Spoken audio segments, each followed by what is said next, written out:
మనకి ఎక్కడి నుంచి లభించింది, మన దాకా మంత్రం లభించడానికి కారణం ఫస్ట్ ఆయన పుట్టించే వాళ్ళు ఎవరూ లేరు, ఆయనే అందరినీ పుట్టించేవాడు. ఆయన రంగనాథుడు, పెరియ పెరుమాళ్ అంటారు. ఆయన నుంచి పెరియ పిరాటి అంటారు. ఆ అమ్మకి ఉపదేశం చేశారనమాట.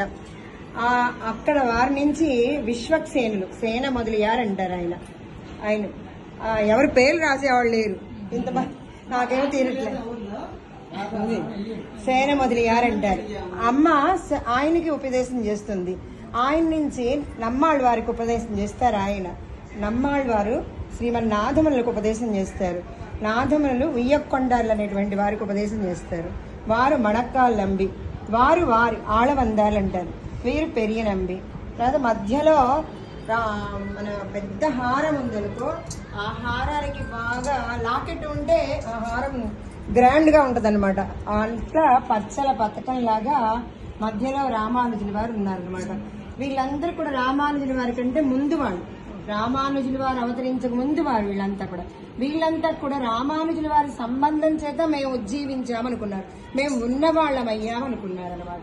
వీరి తర్వాత పరాశర భట్టర్, ఎంబార్లు, పరాశర భట్టర్, నంజీయర్, నంబిళ్ళై, వడక్కు తిరువీధి పిళ్ళై, పిళ్ళై లోకాచార్యులు, తిరువాయుముజి పిళ్ళై, స్వామి మణవాళ మామళ్ళు.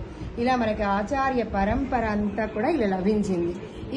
అక్కడ మధ్యలో ఉంది ఫోటో చూడండి, అది తిరుమంత్రం.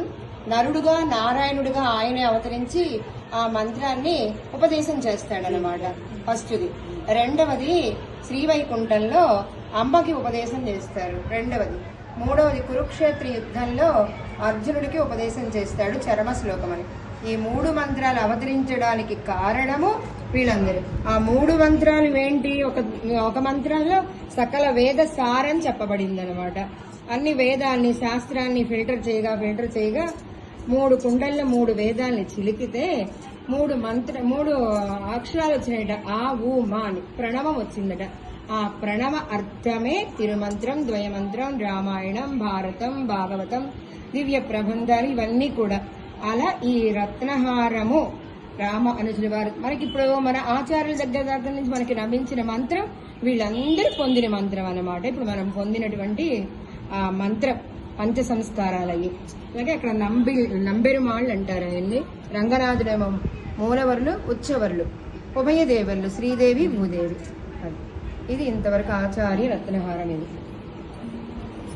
తర్వాత తిరువేంగడం అంటే తిరుమల, అయోధ్య, తర్వాత శ్రీవిల్లిపుత్తూరు, ఇది శ్రీరంగం, తిరువరంగం. ఇది మధురైలో అవతరించాడు ఈయన, వడమధుర అంటారు. మధురలో అవతరించిన వాడు కృష్ణయ్య, మధుర. తర్వాత మేల్కోట, తిరునారాయణపురంలో స్వామి యొక్క పాదాల దగ్గర ఉంటుంది అమ్మ. ఇది తిరునారాయణపురం. ఇది కాంచీపురం. ఈ 4 చోట్ల కూడా రామానుజుల వారికి గొప్ప విలక్షణమైనటువంటి వైభవం ఉంది. ఈ 4 చోట్ల కాంచీపురం, తిరుమల, శ్రీరంగం, మేల్కోట. శ్రీరంగంలోనేమో 2 విభూతులు ఉంటాయి మనకి, నిత్య విభూతి, లీలా విభూతి.